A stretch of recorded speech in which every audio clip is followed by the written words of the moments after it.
Good afternoon. Welcome to Newcomers 101. So good to have you. Since we couldn't do anything last year, so it's great to have everybody here. I've heard so many stories here about where you came from, your last stop. I think we got one couple that's been here a week. Is that right? So they're the newest newcomers, truly. Truly, and a couple over here 4 weeks maybe, or someone here was 4 weeks, 2 months. So yeah, oh yeah, you're left less than a month also. So that's great. 2 weeks. There we go. Great. It's great. Well, again, thank you for spending about an hour with us. We're going to run through some presentations here, but most of all, we want to make this interactive where you have the opportunity to ask us questions here. You know, I'm John Wedgeworth, and I have the honor of serving on the board of directors here for the next 3 years. I'll soon complete my first year and be 2 more years eligible.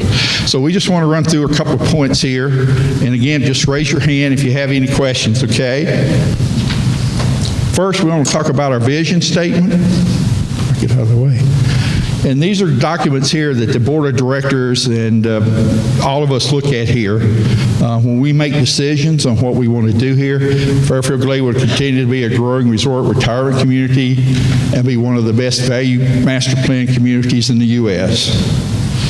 The Fairfield Glade Community Club will continuously improve the resort lifestyle experience while fostering and promoting a strong sense of community. Those are valuable statements there that we look at every time when we have a board of directors meeting, and so those guide us there. All of our committees also look at these mission and vision statements. And on the next slide, we've got 10 of these. These are our core values here.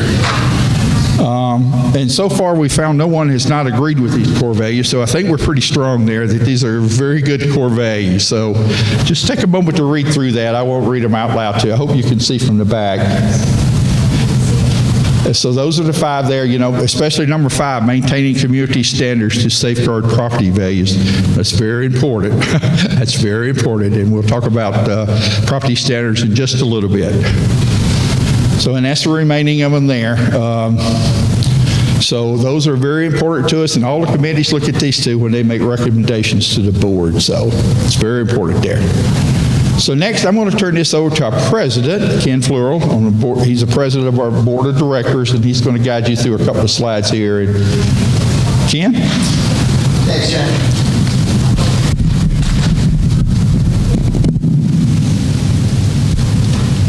There we go. Okay. Let me start out, first of all, let me John is our on our board of directors, and we've got Bob Weber is here. He's our general manager for the community club, and we have Glenn Paulson, who is the chair of your property standards committee. And as John mentioned, I'm the president of the board of directors. And let me start out by just saying, first of all, we want to thank John, because this whole Newcomer 101 orientation was his idea to begin with, and so he has done all the work to put together the presentations for the 13 sessions that we have scheduled. And so I would like to thank John for all that hard work, because I know it's been a real passion of his to do this. The other thing that I would share with you is that when John talks about the mission statement, the vision statement, and our core values, this is something that the board takes very seriously. All of that information is out on your member website. So if you want to look out there and look at further descriptions of what those core values mean, that information is out there on the website. The other thing is, you are now, because you bought property here, you are automatically a member of the Fairfield Glade Community Club, and the Community Club is your property owners association. So is there anybody here that hasn't been in a property owners association before? Everybody's been in a property owners association? You got a couple? Okay. Well, it's a little bit different than just owning regular property, and we're going to talk a lot more about that as we go along. But as John mentioned, the purpose of this session is to really help you with an orientation to how the community club works, how the community works as a whole. Okay, and things, in case you haven't figured it out, things operate a little bit differently in Tennessee than they may have operated in the state that you came from. Okay. One thing that's a little different here is that we don't have property tax. Okay. The other thing is you're probably never going to get in a traffic delay in Fairfield Glade. Okay. There's no state income tax. Okay. Property taxes are low. Okay. You have a beautiful community here to live in. The scenery here is absolutely outstanding, and of course you've got world-class amenities that makes us a resort retirement community, and we are rather unique in that we have 800 plus Wyndham units right on property, and many of you may have started out as Wyndham timeshare owners and then eventually came here. About 20% of our residents came through the Wyndham timeshare programs. Okay. Let me go over a little bit of what happened here with the whole newcomer orientation, how we evolved to this particular state. Prior to COVID, we used to do newcomer gatherings about, there were 4 events that we used to do over a 2-year period, and that introduced you to many of our community sponsors who are significant to our funding. And then we have an annual volunteer expo that's usually held in the fall that gives you an opportunity to meet folks that are engaged in all of our volunteer activities. Our board is there. Most of our committees have a table there, and so it's an excellent way to really get a feel for all of the different activities and clubs that the community club has to offer. And then prior to COVID, we also did an information fair too, where we had tables set up inside here, and you could just come in and wander around and talk to members of the board. The different senior managers were here for each of the departments of the community club, as well as most of the clubs and organizations.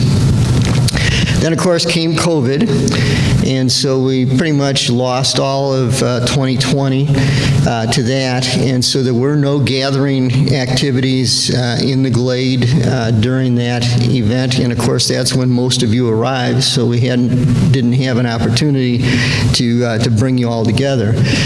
In the post-COVID environment, what we're planning to do is we will begin again later this summer with the newcomer gatherings, which will give you an opportunity to get to know more of the folks who have moved here.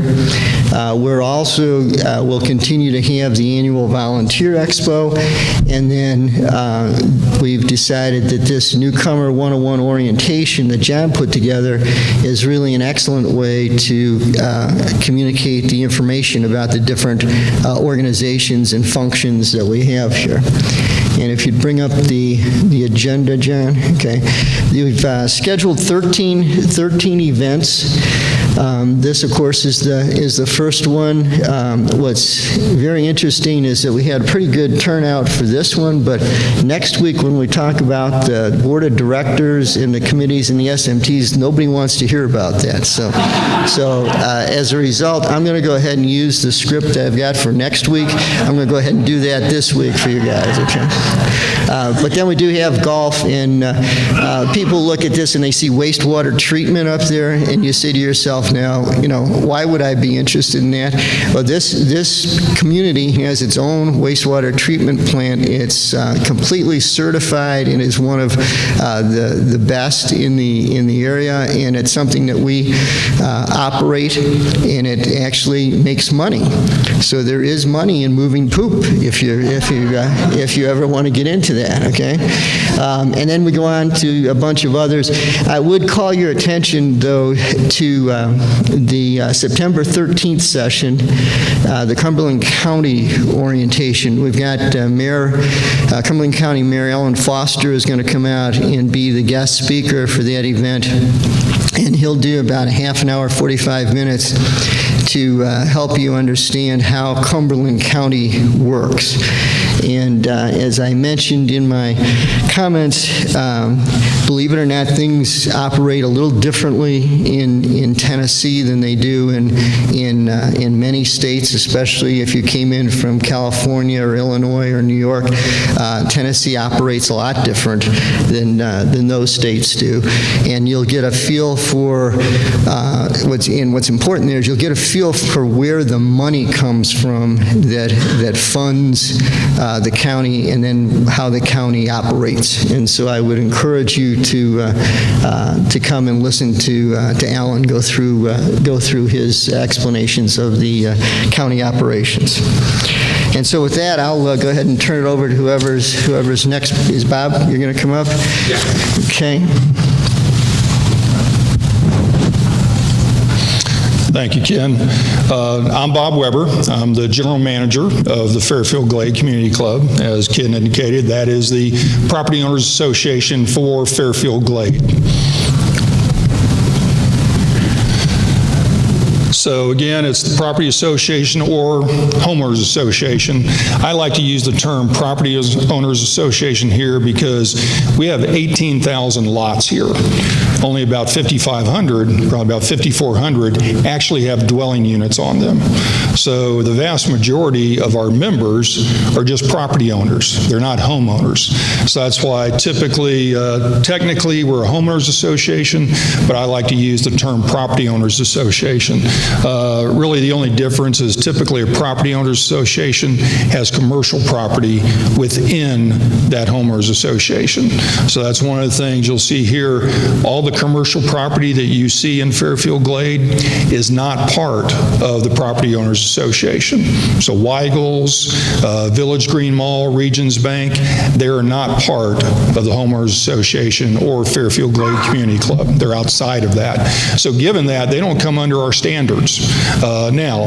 Same with the churches and what have you, but we work very closely with them. So if we see issues, we'll let them know about it, and they've always been good neighbors to take care of those issues.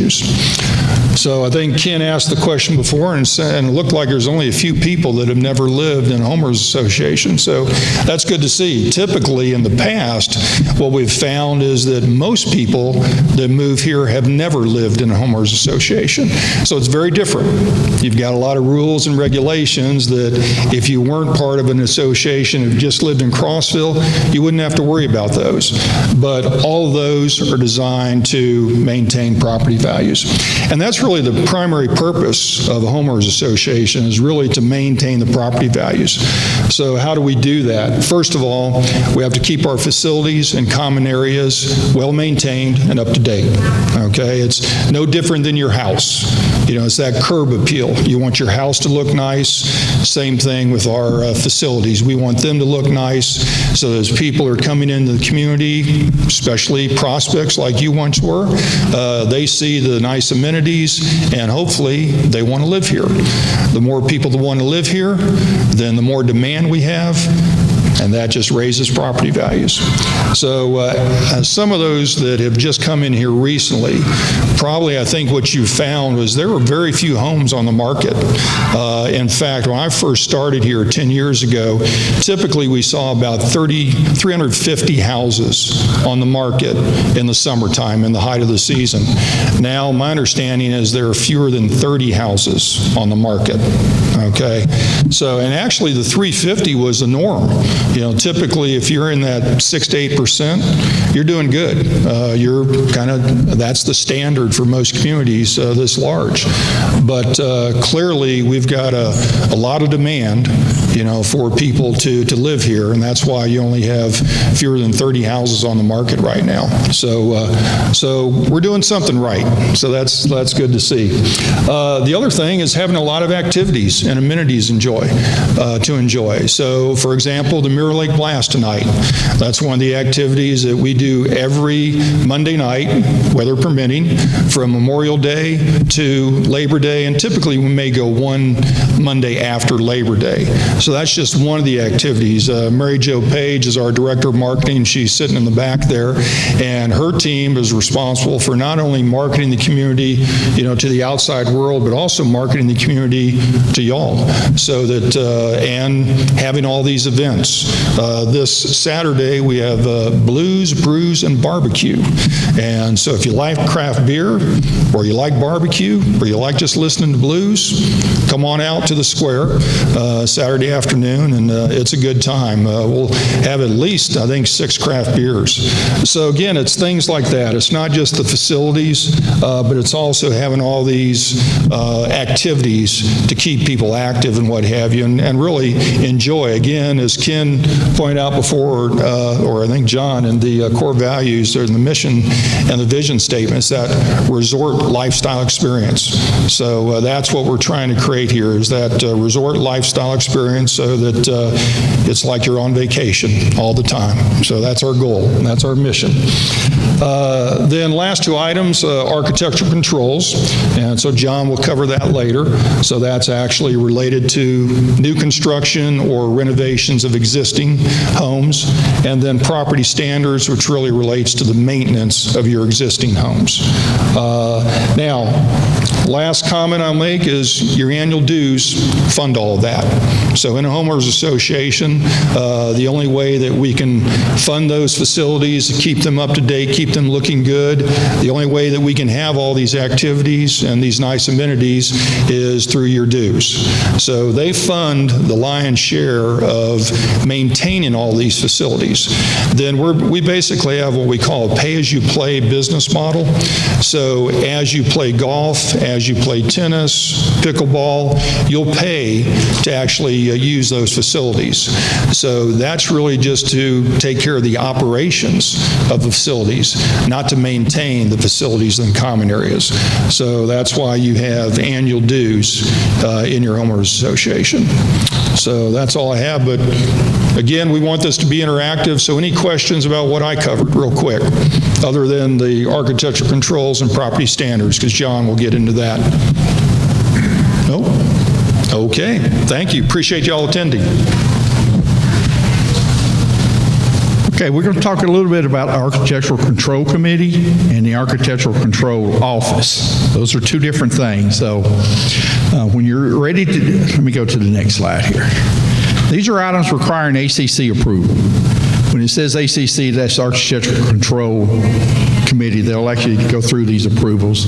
Docks, exterior residential lighting, fences, flags and flag poles, home additions, new homes, repaint exterior of the homes, sheds, solar panels, trees, and they're also responsible for variance and appeals that you may make. So just to kind of run through those, yes, if you want to paint your front door, do you need approval?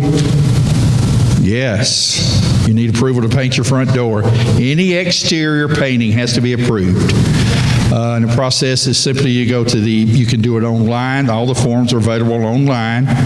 And also you can go to the Architectural Control Office, which is located over behind the dog park, if you're not sure where that is, or by the administrative building. You can go in there and get the forms there if you need to, or ask any questions there. But yes, these are all items here that do require prior approval to you starting any modifications on the exterior.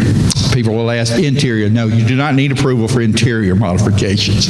That's your responsibility there. But any of those there regarding the outside exterior of your home, you will need to get approval. And just because you ask for it, it doesn't mean that you'll get it, because the Architectural Control Committee will go out and look at the project, look at how it fits into the land. For instance, like sheds. Unfortunately, everybody doesn't get a shed. It depends on how it sits on the property, if it's visible from the street, how much is visible from the street. So they do look at that very carefully on that one. And you also, any homeowner has the right to appeal. If they deny you that appeal, you have the right to appeal their denial to the committee, and then if the committee upholds that, you can also appeal that. Your final one will be appealed to the board of directors. So there's a couple of steps in here that you could go through the process with. But again, we want to make sure you feel comfortable with this process and know what the difference is between the ACC and the ACO. We get those as one sometimes, but the Architectural Control Committee, they do not have an office. They're committee members of 6 members. They meet twice a month to review all projects, exterior related. So that's what you need to know on the ACC. Any questions on that? We get a lot, oh, here comes the hands. Yes. Okay, right back here. If you could speak in so everybody can hear. Does painting include staining of a cedar deck that needs to weather for a few months before it can be, so, okay. And so you need to know the color and...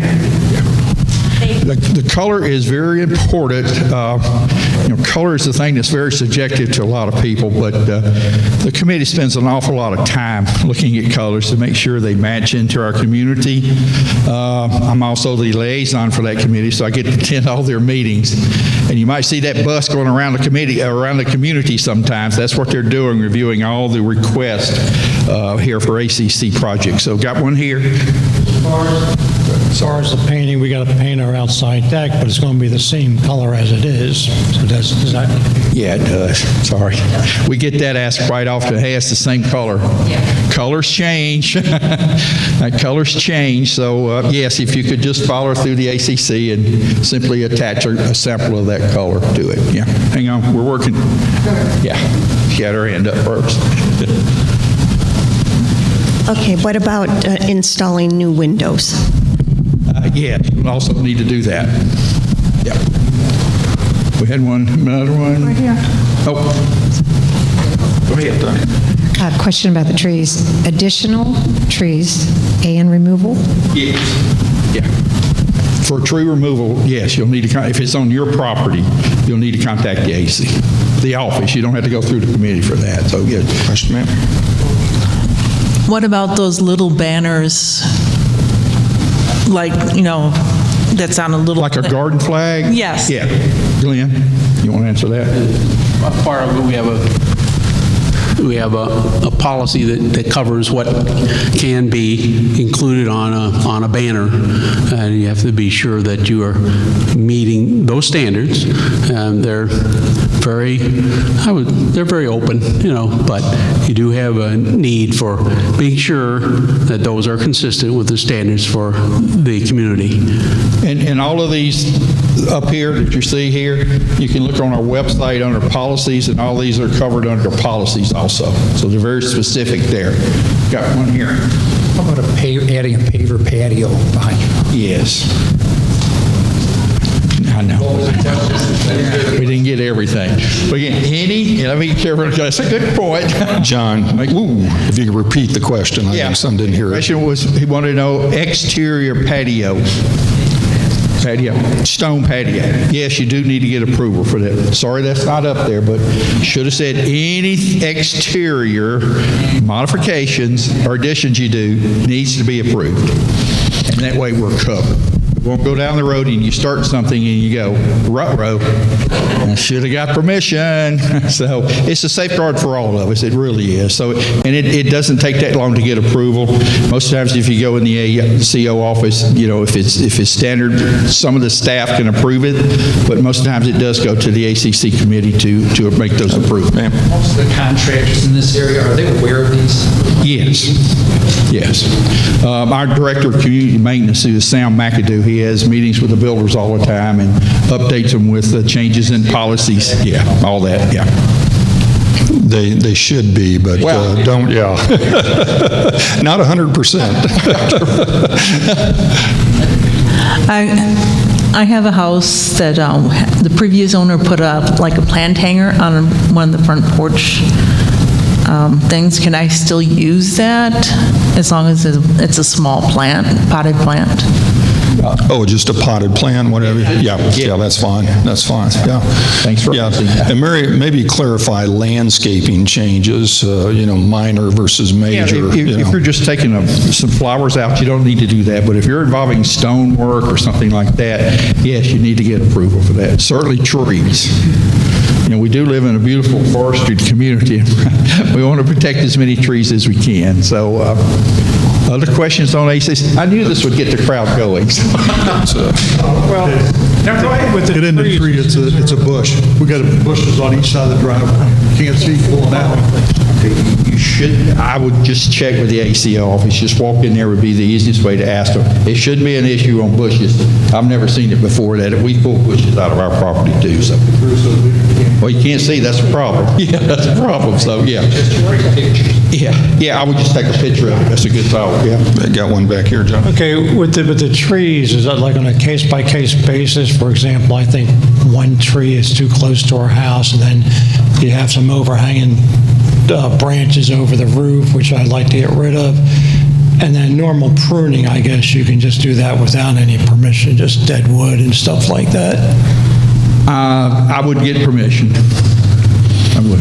I think Just probably take a picture of what you're doing and take it into the AC office. Yeah, the pruning, that's okay. No. Yeah, that's, yeah. No, if it's Yeah. tree removal, I'm sorry, I didn't. Yeah, it's more tree removal, and I think it's anything under 3 inches in diameter, you don't need approval. You don't need- So real small trees, you can take those out on your own. It's really, what we're trying to protect more than anything is those larger larger trees. trees. Yeah, so we keep that natural environment.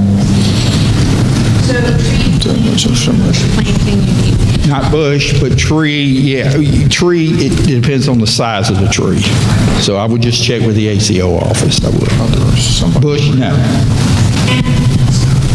Like garbage. One of y'all have a question, I thought I saw a hand. Putting fence around good? garbage, Okay. you gotta do Yeah, you that. have to have approval. Make a comment. Yeah. There you go. Just wanted to make a comment from experience taking out trees. It's a 3-inch diameter at 5 feet of height. Then you can take them out. Good point. Thanks for that clarification. Other questions? This is your time for ACC questions. But again, if you'll ask, just...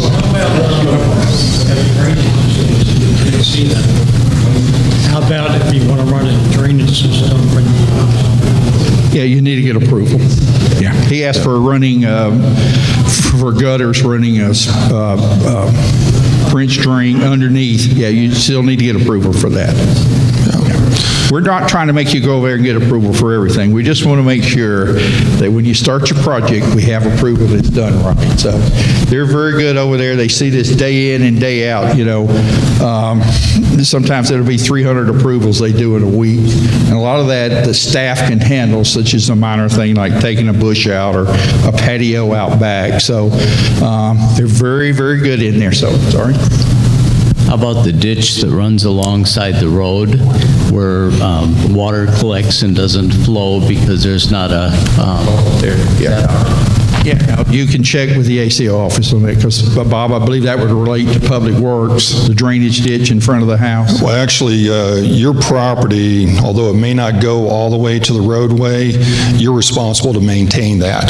So if you were going to add some changes to that ditch, stonework and things of that nature, you would need to go to the ACC office. But just maintaining it normally, you don't have to do it. If you wanted to fill it in, you would need to go to the ACC office as well. It's not cut so that the water flows down the natural course of the topography. Yeah, I would check with the AC office. They might be able to do something about that. I'm not sure now. But Yeah, again, if it's just basic maintenance to make sure it flows okay, you can do that without permission. But if you're really changing something dramatically, the appearance of it and what have you, then better, at a minimum, what I tell everybody, if in doubt, call the ACC office. Yeah, because better safe than sorry, because we actually do have fines just for doing something without permission. So that people are kind of accustomed to, getting, at least making a phone call to the ACC office, and they'll let you know whether you do need approval for something like that or not. Does the club maintain a list of approved and unapproved contractors? You can go to the ACO office and they'll show you a list of contractors.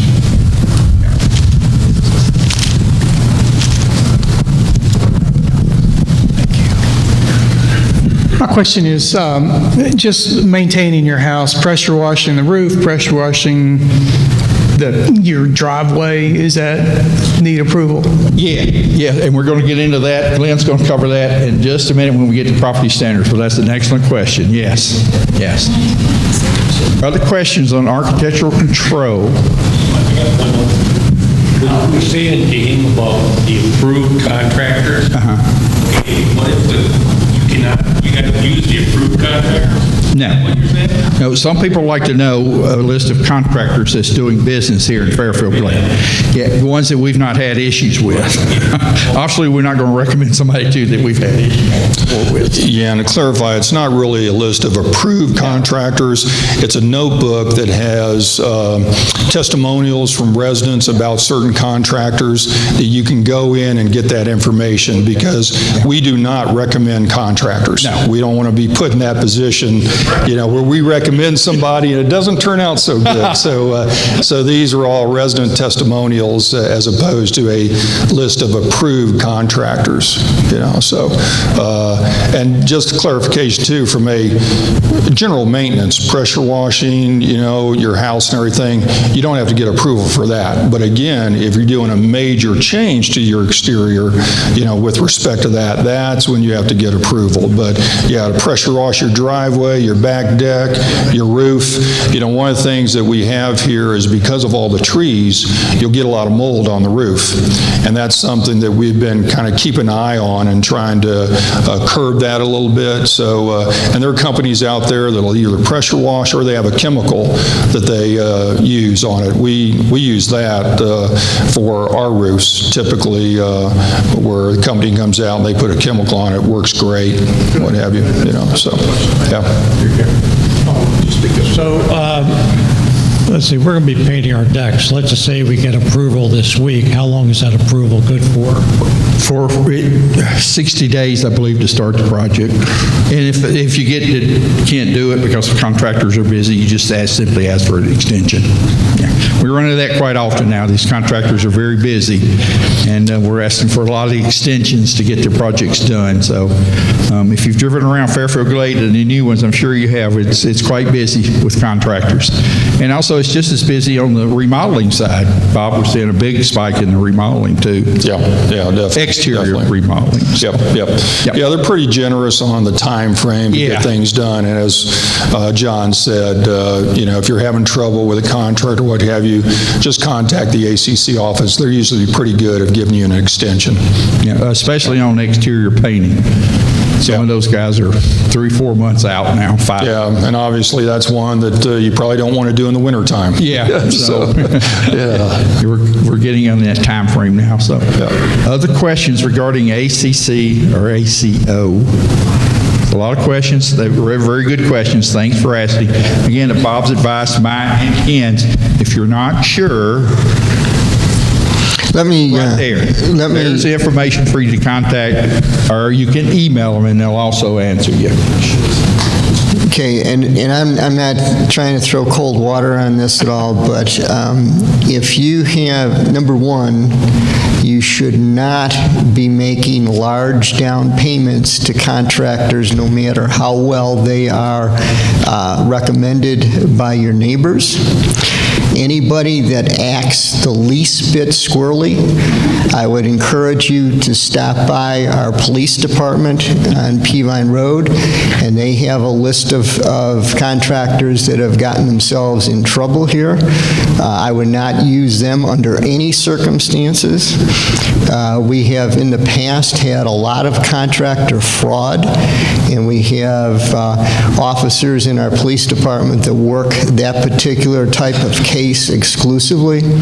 So be very, very cautious as you're out there searching for contractors. And like, I think you've probably all seen on TV where the guy shows up and he's got Joe's Roofing with a magnet on one side and then Joe's Paving on the other side of the thing like that. If it's somebody that doesn't appear to be legitimate, check with the police department before you look at putting any money down. And it's well worth waiting the time to get to a contractor nowadays than it would be to go to somebody in the short term and then be disappointed with the activity that they do.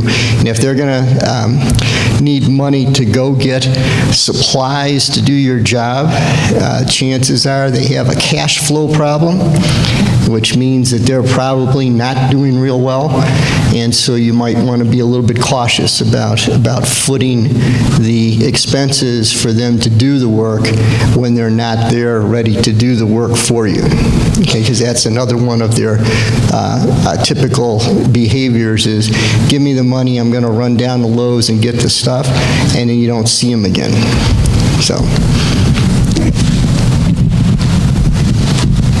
Probably your best source of information is your fellow neighbors. They'll tell you who they've had good experience with or bad experience and what have you. And so that's typically what we encourage you to do is talk to your neighbors on the street, and they'll give you some good recommendations for different contractors, plumbers, painters, electricians, etc. Other questions on ACC? Okay, again, here's their phone number. And you can do their email address also, and they answer both of them. So, and you can stop in. So it's no big deal there. So, again, once you've bought your house here now and you're living in Fairfield Glade, you start to want to maintain that property.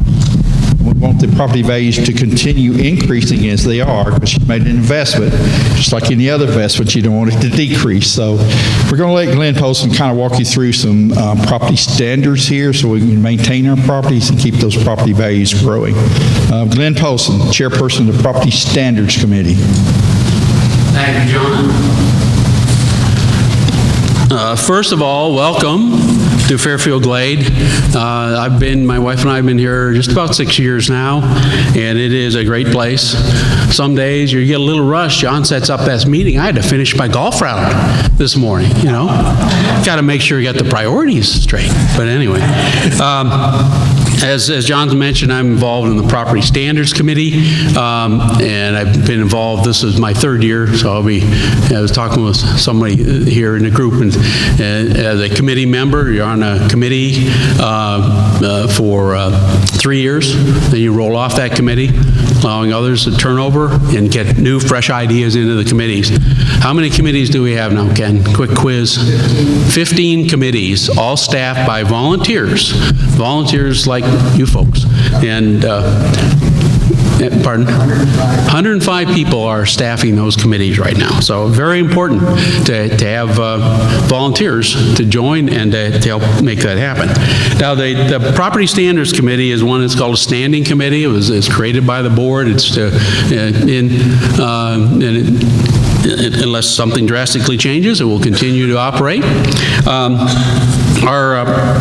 As stated in the charter, every one of our committees has a charter. The board develops a charter that says, okay, property standards, here's your responsibilities. So in our charter, we are to assist safeguarding community club member property values by overseeing and enforcing a broad spectrum of maintenance and usage practices and situations.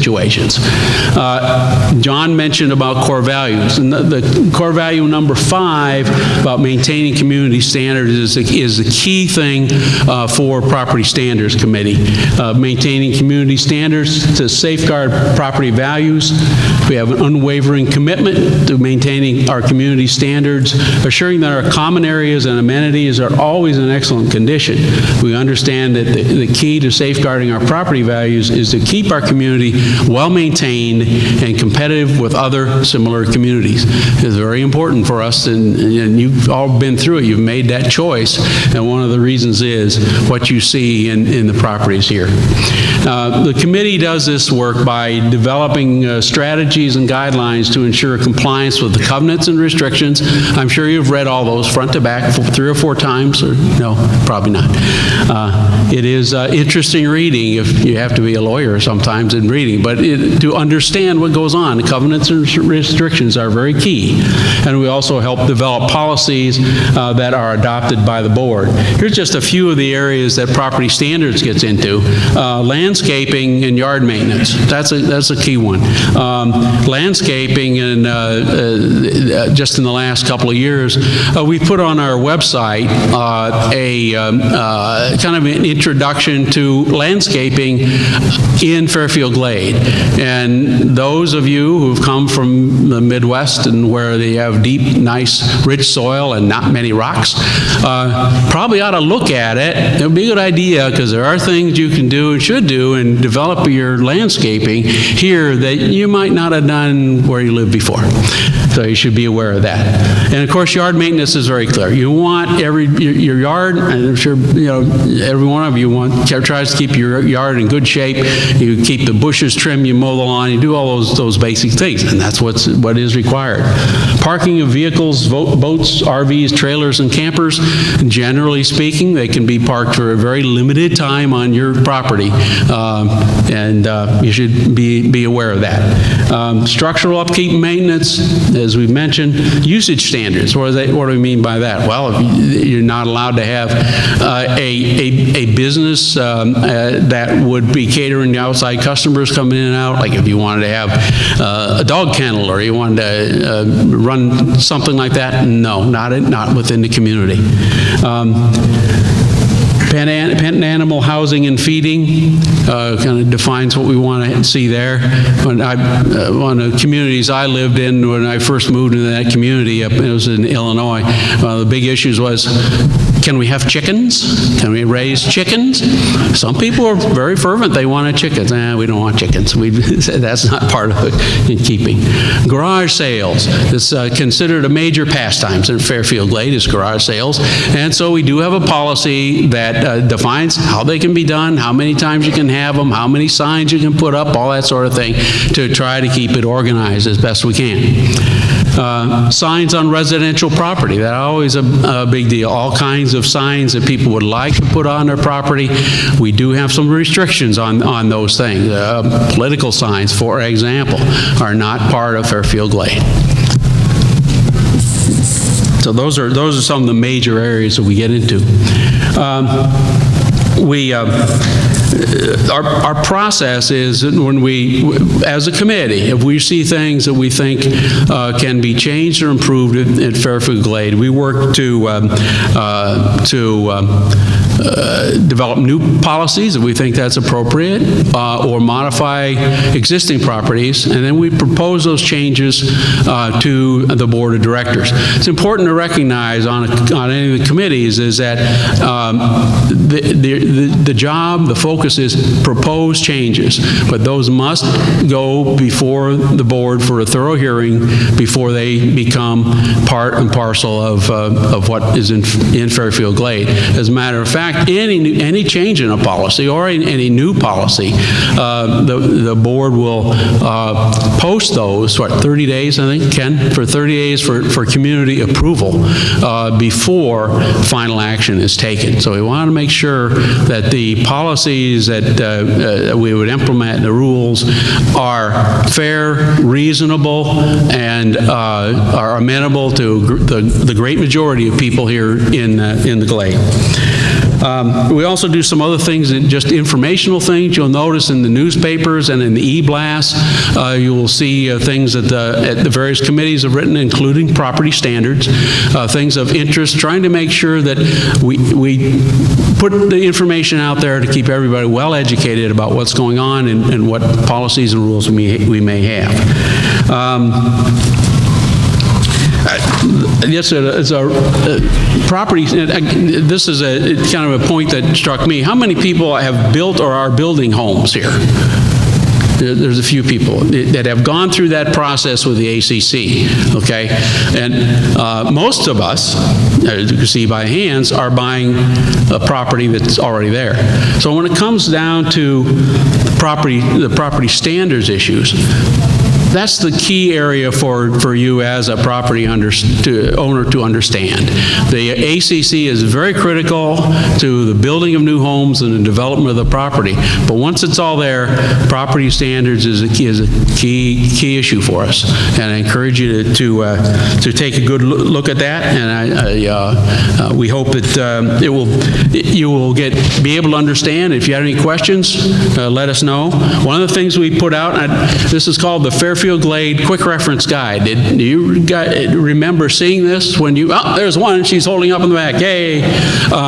This has been published in various editions over the years. This is the latest one, was just published and distributed this year. So it's updated with various areas that property standards covers. It also gives you a number of hints about things you should do and how you can get answers for what you need. So we hope you take a good look at that. Does anybody have any questions about property standards I could try to answer? Anyway, see if John can get a microphone over to you, ma'am. I want everybody to hear it. What can we do about property that has just been let go? Maybe nobody lives there, we don't know who owns it, or they could care less. If you have any issue, question about that, go to the AC office, let them know, and one of the roles within the Architectural Control Department, our office, is to examine those kind of issues. You may see something and take it to the AC office, and they may already be working on the situation, because we do have an inspector who is a property standards inspector who looks at, travels around the community certainly, and looks at properties to see if any are falling into disrepair. And they will also, as they're saying, they will respond to a concern you have, and they will go check that out. And they're from if there is a property that is starting to get into disrepair, the property standards inspector would send a letter saying, hey, I think there's an issue here, and asking for the people to respond. By a huge percentage of the people, one knows that they take care of it. People do. Almost everybody does. There are times, though, that it takes a lot more persuasion to get some things completed and cleaned up. And but we do have a process which is good. And I think you may, if you've lived in other communities, you may have seen issues like that, and you may, well, how do I get that resolved? Sometimes other communities, fortunately this is not one of them,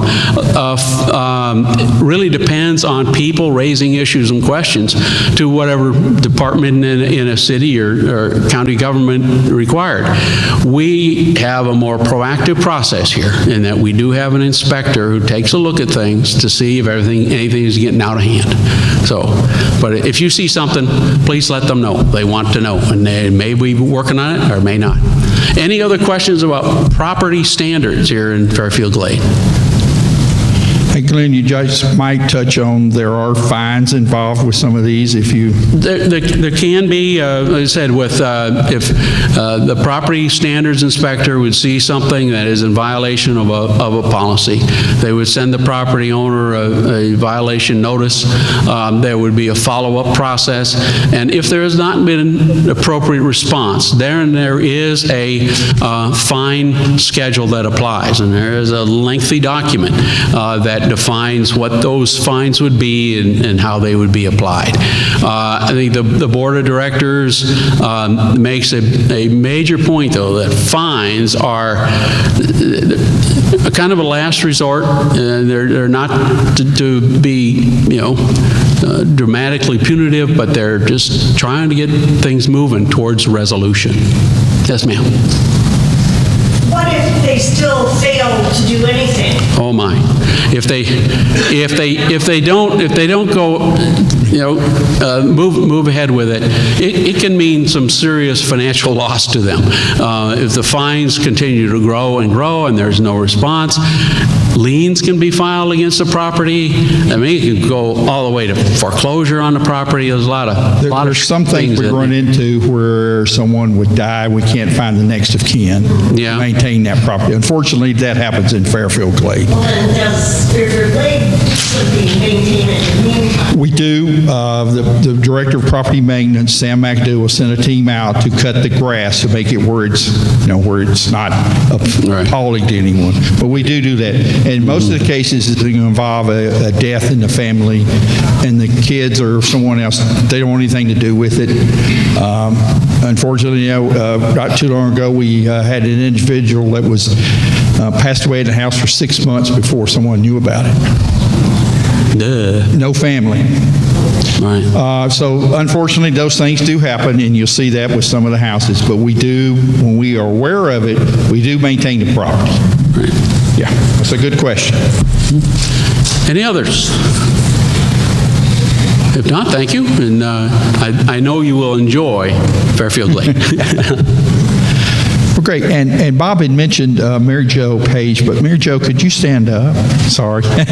Mary Jo is our Director of Marketing, and she had a big part in this. She did all the work. We just show up and plug in our laptop.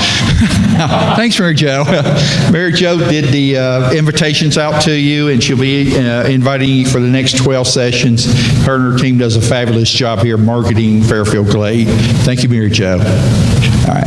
And now, I think we're almost up on the hour. And now, any other questions you might have about Fairfield Glade? Bob and Ken will, we'll be glad to ask you general questions, perhaps. But our main focus today was this, but if you've got something that's on your mind. Okay, I know biking is kind of tough with all the hills and everything, but is there any plan to have biking trails at all? I know you have hiking trails and, there's cart paths and everything, but is there any plan for a bike trail? There is actually a biking club, and they work very closely with the Trails Committee, and they're trying to determine, where would be some good areas to have some biking trails. Right now, I think they're using a lot of the grassy roads on the south side of Peavine, that there are lots that have never been developed, and so you'll drive down Westchester, you'll see kind of this grassy area that's open, and those are lots down there, but they've never been developed. So they've been using some of those grassy roads to have bike trails, but they're working closely with the Trails Committee to see if they can, come up with something like that. Yeah. Other questions? Here we go.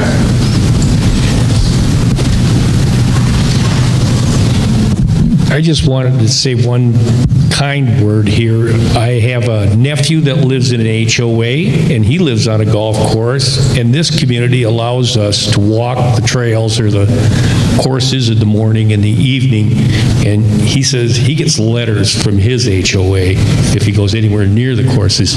So there are some things that happen in here that I think are really positive.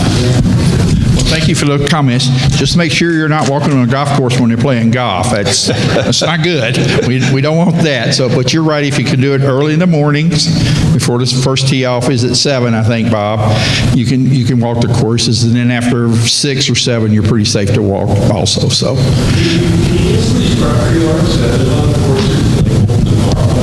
That's not a bad thought there, yeah. Interesting thing, last year when we shut down everything, was it mid-March, I think it was, wasn't it, Bob, because of COVID? We cut the golf course, everything was shut down.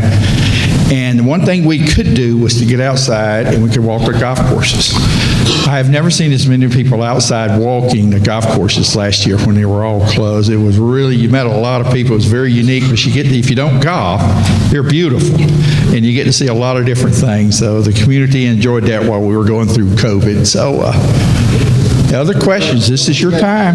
Both Stonehenge and the Bray close for the season.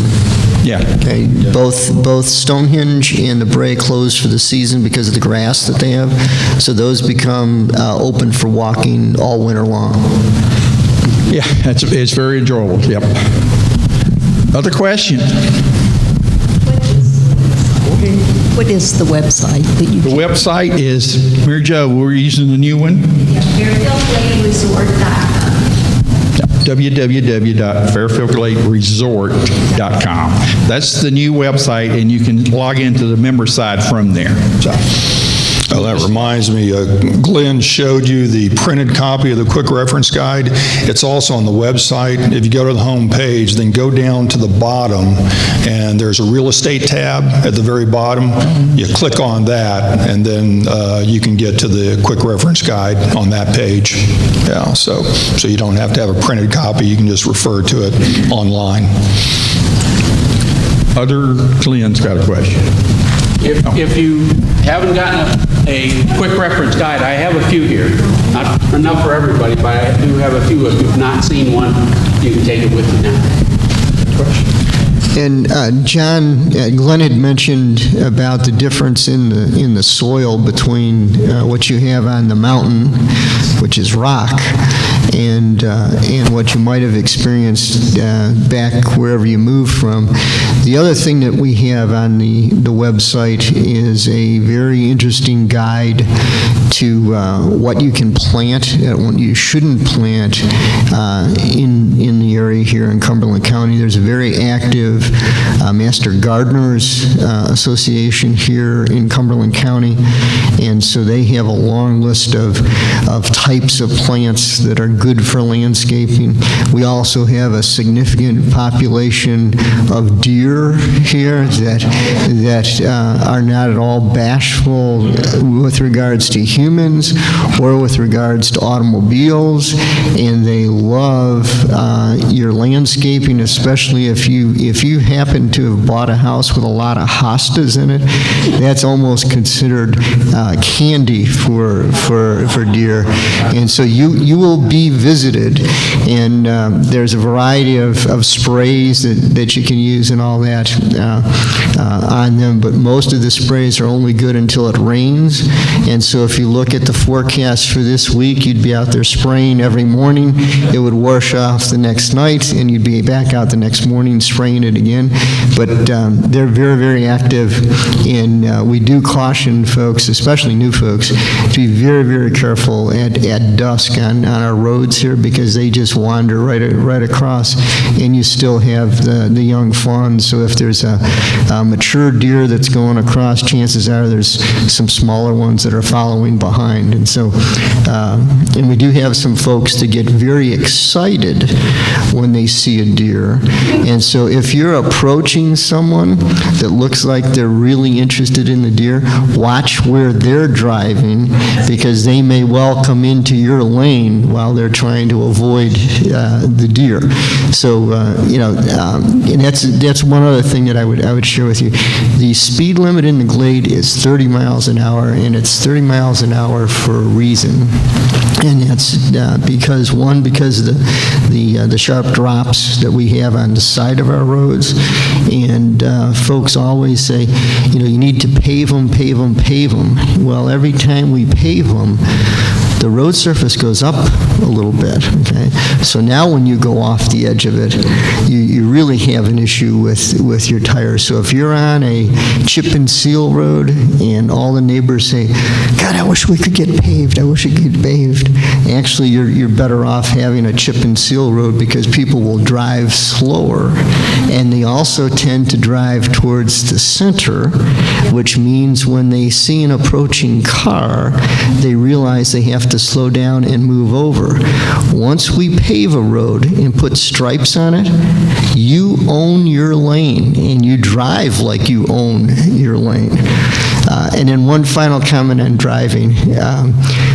Those of you that have just moved in, you've seen the finish of the Peavine Road expansion. Okay, Cumberland County Sheriff Casey Cox has said that the folks in Fairfield Glade like to drive their speed coming down Peavine Road now that it's been widened.